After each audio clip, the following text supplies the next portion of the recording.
What is going on, everybody? Welcome back to the channel. Aftersound here, bringing you Splinterlands content every single day. We also stream right here on this channel every Tuesday, Thursday, and Sunday morning, so come by and say hello. All right, guys, I wanted to talk to you about the correlation between certain different, I guess we'll just call them assets within the Splinterlands game. Now, two of them are tokens. The other two are going to be game-related. And again, what's going to be interesting as we now round the corner for Chaos Legion, we've completed 14 million packs, and hopefully we'll be done with Chaos Legion within the next couple of weeks here. There is an expectation that scarcity will start to be felt. It may not happen immediately, but the idea is that once things are more scarce, prices go up, or asset prices go up, which is awesome, right? That's at least what we're hoping for, despite any macro or other market functions or whatever the headwinds or tailwinds are within the market. Within Splinterlands, and within the Splinterlands bubble, we'll call it, there is still an opportunity to actually feel this. And while I don't think it's going to be crazy like the Untamed sellout, I do think that there will, the team is going to do whatever they can to make a lot of these resources within the game or assets within the game feel scarce. So the two tokens are DEC and SPS, and then the assets within the game are going to be cards and then Chaos Legion packs. Now, Chaos Legion packs, and I don't even actually want to get into the amount of Chaos Legion packs.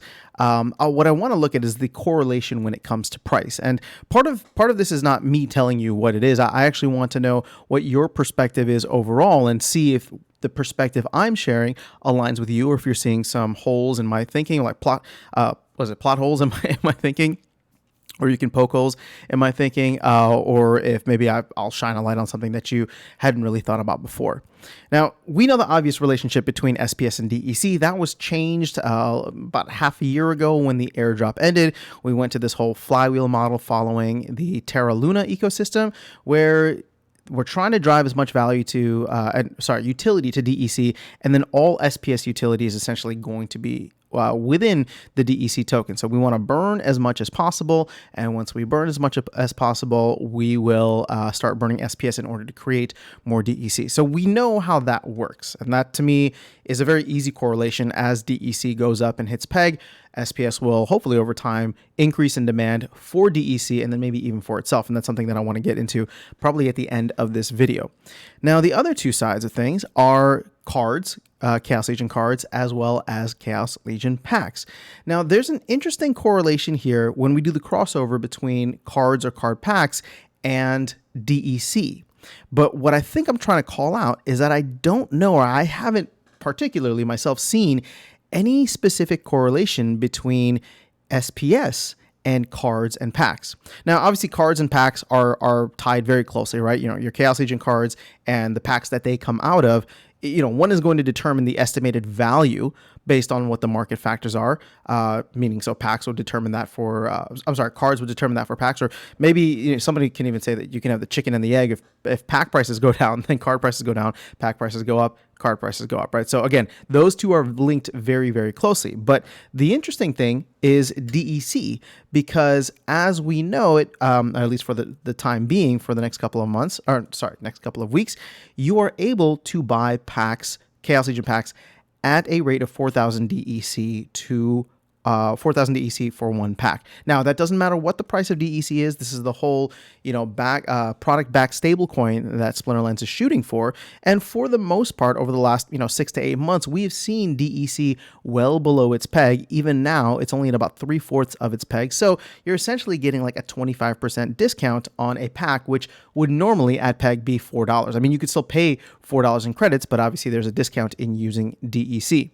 So because we saw that dip in DEC, we therefore saw the pack value from buying in the store drop. And that dropped to almost like a little over $2 because DEC was, almost at a point where it was half of its peg. So when that happens and the actual pack from the store becomes almost, 40 to 50% off, of course, the secondary market packs will follow that and not be more, because who would pay more for a secondary pack when you can buy a pack from the store and at least get entered into the raffle of winning an airdrop, right? You get some airdrop points for it, for all the airdrops that would be remaining. Obviously, we're at the end of that now, but that was the point over the past 8 months when DEC did go below its peg. Now, with cards, similarly, obviously we were just talking about that correlation.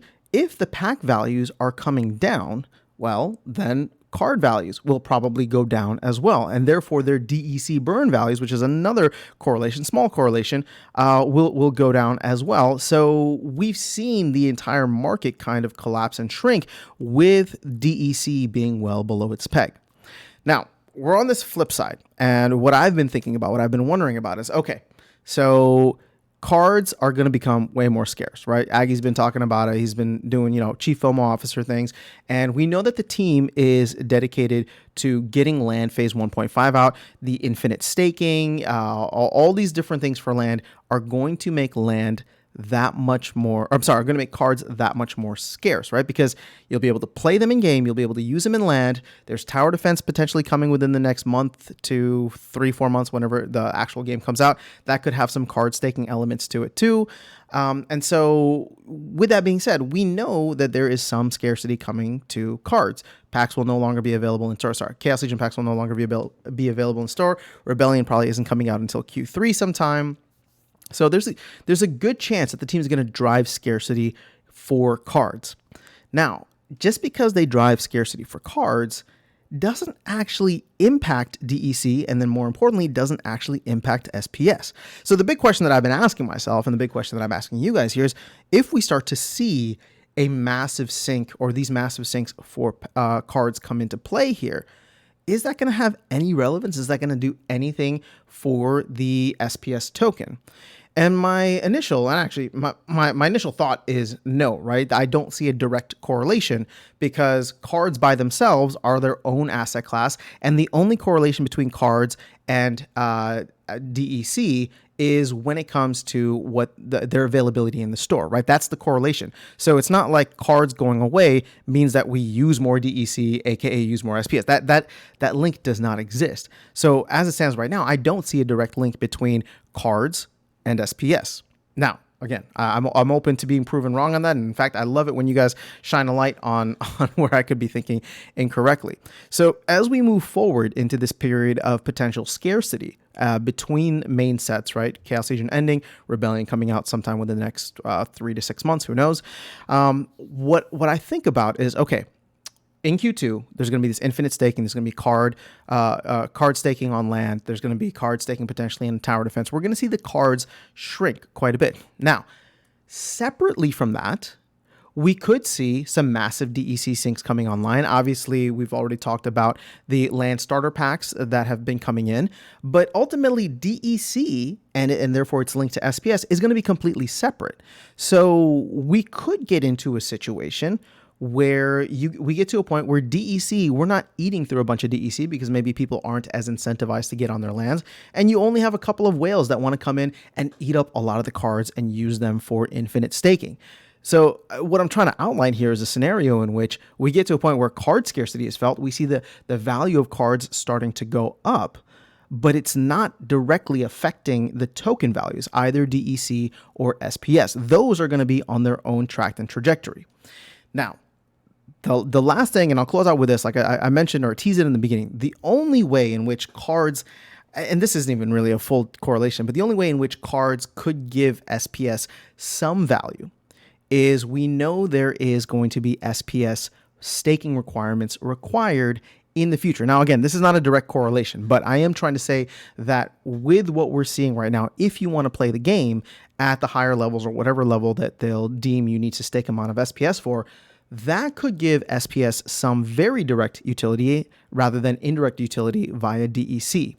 But again, that's going to be completely separate, and we may see the card values and assets go up without seeing the reward token go up. So again, I'm just trying to highlight this possibility, at least for the first couple of weeks or months, or however long it lasts. I mean, maybe even indefinitely until the next bull run, right? So the main point that I'm trying to get at here is we could see card prices or card asset values start to increase, become more scarce.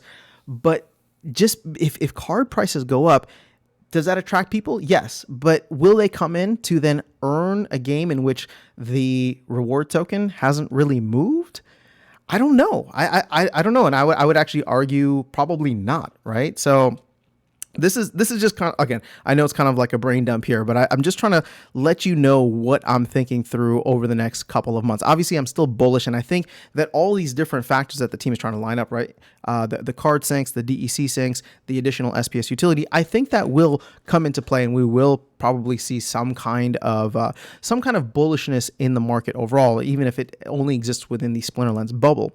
But again, my closing thought here is I do think we're going to reach a point in which we could be in a reverse Goldilocks period where all of a sudden card values are going up, everybody's getting excited, but the ROI to play the game actually goes down, meaning that it gets more expensive to play the game, but the reward token, isn't going up in concert because I'm just not seeing that direct correlation. Now, again, a lot of that could change if we start to see significant DEC syncs, which lead to more SPS burning, which leads to more SPS utility, or the direct SPS utility through staking. But ultimately, I kind of see it playing out in that way first, unless we can get some massive DEC burns right off the bat. So again, this is not meant to be bullish or bearish. It's just the way that I'm seeing it right now is there's a major focus on cards rather than DEC. But again, the timing of that all is going to depend. So let me know in your, from your perspectives, if I'm seeing this the right way, if you agree or disagree with this kind of analysis, because my goal, my hope, right, I think for everybody is to see the entirety of the system increase in value, or at least across these four assets, right? We want to see cards, we want to see packs increase, and then we want to see SPS and DEC increase. Of course, everything would be great, but I would love to see those four go up.